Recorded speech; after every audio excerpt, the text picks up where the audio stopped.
আসসালামু আলাইকুম প্রিয় বন্ধুরা, দেশে এবং দেশের বাইরে থেকে যেখান থেকে ভিডিওটি দেখতেছেন, রেমিটেন্স কার্ড সংক্রান্ত ডিসেম্বর মাসেই প্রথমে আপনাদের মাঝে ভিডিও নিয়ে আসলাম। খুবই গুরুত্বপূর্ণ আপডেট নিউজ আপনাদের জন্য আছে।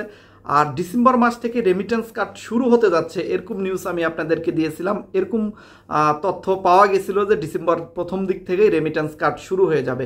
তবে আজকে ডিসেম্বরের 2 তারিখ, এখন পর্যন্ত রেমিটেন্স কার্ড শুরু হবে বা হচ্ছে কিনা এই বিষয়ে কিন্তু সরকারি পক্ষ থেকে কোনো প্রকার ঘোষণা এখন পর্যন্ত আসেনি। প্রবাসী কল্যাণ মন্ত্রণালয়ে যোগাযোগ করলে তারা বলতেছে যে কাজ চলতেছে, এখন পর্যন্ত নিশ্চিতভাবে বলা যাচ্ছে না যে ব্রিফিং করে কখন জানাবে এই রেমিটেন্স কার্ডটি দেওয়া হবে। আমরা আসলে খুবই হতাশ, কারণ বর্তমানে সরকার প্রবাসীদের নিয়ে তেমন কোনো গুরুত্বই দিচ্ছে না। এখন আসিফ নজরুল স্যারের দায়িত্ব দেওয়া হয়েছে প্রবাসী কল্যাণ মন্ত্রণালয়, তিনি তো মোটামুটি এই বিষয়টি নিয়ে একদমই অবগত নয়। এখন বর্তমানে এই বিষয়টি নিয়ে কোনো প্রকার কোনো কাজ তেমন একটা করতেছেন না। দেখা যাচ্ছে যে উনি যে আইন মন্ত্রণালয় দেওয়া হয়েছে বা আরও যে মন্ত্রণালয়গুলোর দায়িত্ব আছেন সেখানে যেটুকুই কাজ করতেছেন, কিন্তু এখানে প্রবাসী কল্যাণ মন্ত্রণালয়ের আন্ডারে তিনি তেমন কোনো অফিস করতেছেন না, তেমন কোনো কাজও করতেছেন না। আর এখানে সবচেয়ে বড় দুঃখের বিষয় হলো প্রবাসী কল্যাণ মন্ত্রণালয়ে যারা পূর্বে দায়িত্বরত আছিল, যারা আওয়ামী লীগের সময় দায়িত্বরত আছিল, তারাই এখনো দায়িত্বে আছে। যার কারণে কিন্তু প্রবাসীদের যে নতুন নতুন যে উদ্যোগগুলো নেওয়া হয়েছে সেগুলো কিন্তু বাস্তবায়িত হতে বেগ পেতে হচ্ছে এবং বাস্তবায়ন হচ্ছে না। আসলে মূল সমস্যাটাই কিন্তু গোড়াতে। মূল সমস্যাটা যতক্ষণ উদ্ঘাটন না করতে পারবে ততক্ষণ কিন্তু আমাদের প্রবাসীদের চাওয়া পাওয়া দাবিগুলো কিন্তু পূরণ হবে না। সম্মানিত ভিউয়ার্স, আমরা প্রতিনিয়ত সরকারের প্রতি প্রেশার ক্রিয়েট করে যাচ্ছি, বলে যাচ্ছি যে প্রবাসীদের দাবিগুলো খুবই দ্রুত টাইমের ভিতরে যদি আদায় না হয় তাহলে কিন্তু আমরা রেমিটেন্স শাটডাউনে চলে যাব। এতবার করে বলার পরও, এত কিছু বলার পরও তাদের থেকে তেমন কোনো সিদ্ধান্ত কিন্তু এখন পর্যন্ত পাওয়া যাচ্ছে না। এখন কিন্তু প্রবাসীদের জেগে ওঠার সময়। এখনও যদি আপনারা ঘুমিয়ে থাকেন, এখনও যদি এই বিষয়টি নিয়ে আপনারা সোচ্চার না হন, তাহলে কিন্তু প্রবাসীদের দাবিগুলো নিয়ে তারা সেইভাবে কাজ করবে না। যেভাবে চলতেছে বর্তমান দেশ, ধীরে ধীরে কিন্তু আরও দেশ খারাপের দিকে যাচ্ছে। কোনো দিক থেকেই কিন্তু তারা সামলাতে পারছে না। সরকার আইন শৃঙ্খলা বাহিনীকে সামলাতে পারছে না, এদিকে দেশের একের পর এক আন্দোলন চলতেছে সেই দিকেও সামলাতে পারছে না, এদিকে বাজার ব্যবস্থা দিন দিন খারাপ হয়ে যাচ্ছে, জিনিসপাতির দাম কন্ট্রোলে রাখতে পারতেছে না, সিন্ডিকেট বেড়েই চলেছে একের পর এক। তো সব মিলে দেখা যাচ্ছে ধীরে ধীরে কিন্তু কোনো দিক থেকেই তারা শুভকর আমরা যে আশাগুলো করেছিলাম তার কিন্তু বাস্তবায়ন করতে পারতেছে না। প্রবাসীদের যে দাবিগুলো আমরা জানিয়েছিলাম, আমাদের 9 দফা দাবির ভিতরে 1 নম্বর যে দাবিটি ছিল সেটা হলো পেনশন ব্যবস্থা। এই পেনশন নিয়ে কিন্তু তেমন কোনো অগ্রগতি এখন পর্যন্ত দেখা যাচ্ছে না। এই রেমিটেন্স কার্ডটি যদি ডিসেম্বর মাসের প্রথম দিকে আমরা পেয়ে যাই তাহলেই কেবল পেনশন পাওয়ার সম্ভাবনা আছে, তাছাড়া কিন্তু পেনশন পাওয়ারও তেমন কোনো সম্ভাবনা নাই। যার কারণে আমাদের কিন্তু এই বিষয়টি নিয়ে এখন থেকেই সোচ্চার হতে হবে, এখন থেকে আমাদের এই বিষয়টি নিয়ে কথা বলতে হবে। আমি সর্বোচ্চ আপনাদের পক্ষ থেকে চেষ্টা করে যাচ্ছি, কাজ করার চেষ্টা করতেছি। আপনারা কিন্তু আপনাদের জায়গা থেকে সর্বোচ্চ ভূমিকাগুলো এখন পর্যন্ত পালন করতেছেন না। সম্মানিত ভিউয়ার্স, আসলে প্রবাসীদের মধ্যে কিন্তু অনেক পাওয়ারফুল লোক আছে। তারা যদি এই বিষয়টি নিয়ে কথা বলে, এই বিষয়টি নিয়ে কাজ করার জন্য উদ্যোগ নেয়, বা তারা যদি এই বিষয়টি নিয়ে প্রতিনিয়ত চেষ্টা করে যায়, তাহলে কিন্তু আমাদের রেমিটেন্স কার্ডটা খুব সহজেই কিন্তু আমরা এতদিনে পেয়ে যেতাম। কিন্তু প্রবাসীদের নিয়ে তেমন কেউ কাজ করার আগ্রহ প্রকাশ করে না।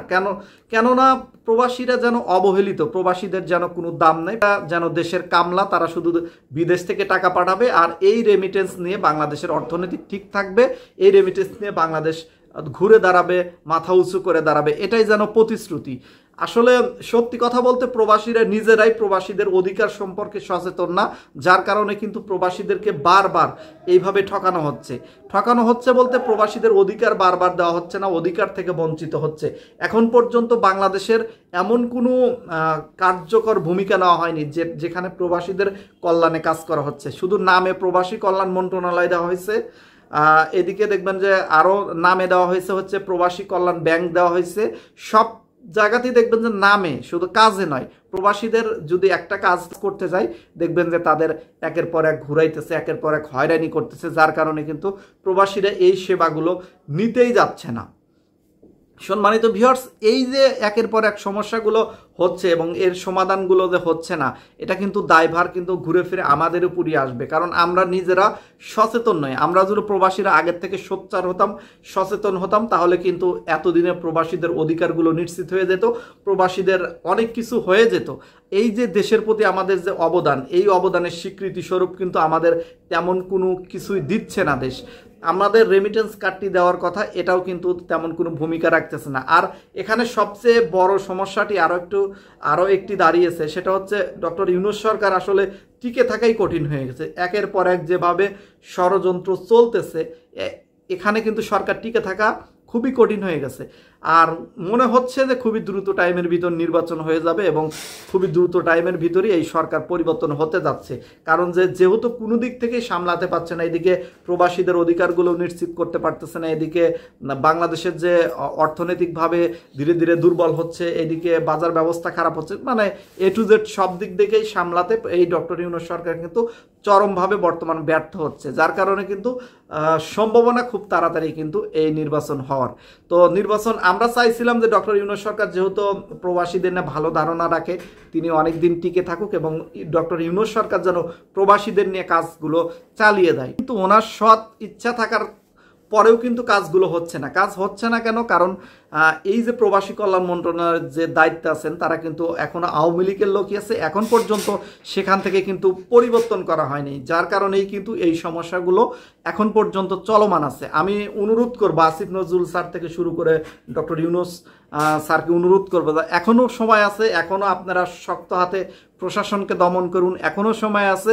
প্রবাসী কল্যাণ মন্ত্রণালয়ে যারা আগের কর্মরত আছে, আওয়ামী লীগের সময় যারা কর্মরত আছে, যারা আওয়ামী লীগের এখনও দালাল অবস্থান করতেছেন, তাদেরকে দ্রুত গতিতে চেঞ্জ করুন এবং এইগুলোই করলে কেবল আবারও আস্থা আপনাদের প্রতি লোকজনের ফিরে আসবে এবং প্রবাসীদের নিয়ে যে কাজগুলো শুরু করেছেন, যে কাজগুলো আপনাদের প্ল্যানে আছে, যেমন পেনশন থেকে শুরু করে প্রবাসী কল্যাণ রেমিটেন্স কার্ড এবং আরও যে ব্যাংক লোনের বিষয়গুলো আছে, এছাড়া যে বিষয়গুলো নিয়ে আপনারা কাজ করার উদ্যোগ নিচ্ছেন, সকল কাজ কিন্তু তখনই হয়ে যাবে। একটা ব্যক্তির পক্ষে কিন্তু আসলে দেশের সমস্ত কাজ করা সম্ভব না। প্রশাসন যদি সহযোগিতা না করে, প্রত্যেকটা মন্ত্রণালয় থেকে যারা কর্মরত আছেন তারা যদি সহযোগিতা না করে, তাহলে কিন্তু দেশ সঠিকভাবে চলবে না। আর এটাই কিন্তু সমস্যা হচ্ছে। এই সমস্যার মূলে কিন্তু এখন পর্যন্ত আওয়ামী লীগের চেলাপান্ডাদের আপনারা পরিবর্তন করতে পারেন নাই, বা তাদের প্রতি আপনাদের যে দুর্বলতা এখন পর্যন্ত, এর কারণেই কিন্তু আপনারা ব্যর্থ হচ্ছেন। আর ধীরে ধীরে কিন্তু ব্যর্থতার দিকে যাচ্ছেন। একটা সময় কিন্তু দেশের মানুষ আপনাদের প্রতি ঘৃণা চলে আসবে, আপনাদের সরকারকে ঘৃণা করা শুরু করে দেবে, তখন কিন্তু আপনাদের চলে যেতে বাধ্য হতে হবে। আর একটা জিনিস মনে রাখবেন, এখন পর্যন্ত জরিপ করে দেখলে দেখবেন যে আগের তুলনায় কিন্তু অনেক জনপ্রিয়তা কমে গেছে এই সরকার। তো যার কারণে যারাই আছেন না কেন, যে দায়িত্বে সঠিকভাবে দায়িত্ব পালন করুন এবং প্রবাসী কল্যাণ মন্ত্রণালয়ের যে দায়িত্ব আছেন আসিফ নজরুল স্যার, আপনাকে অনুরোধ করব, আপনাকে নিয়ে সবচেয়ে বেশি সমালোচনা হয়। আপনার যে ভুলগুলো, সেই ভুলগুলো শুধরে জোরালোভাবে ভূমিকা রাখুন। আপনার দায়িত্ব অনেক বড়, আপনার দায়িত্ব আপনি সঠিকভাবে পালন করুন। আর যদি সঠিকভাবে পালন না করেন, তাহলে ইতিহাসের কিন্তু কলঙ্কিত ব্যক্তি হয়ে থাকতে হবে, এটা মনে রাখবেন। তাই অবশ্যই দায়িত্বগুলো সুন্দরভাবে পালন করুন এবং প্রবাসীদের নিয়ে চিন্তা ভাবনা করুন, প্রবাসীদের অধিকারগুলো নিশ্চিত করুন। আজকের মতো বিদায় নিচ্ছি। সম্মানিত ভিউয়ার্স, আপনারা যদি আমার সাথে একমত হন, অবশ্যই কমেন্ট সেকশনে জানাবেন এবং যার যার জায়গার থেকে অবশ্যই প্রতিরোধ গড়ে তুলুন, যেন আমাদের দাবিগুলো খুবই দ্রুত আদায় হয়ে যায়। সবাই ভালো থাকবেন। আসসালামু আলাইকুম।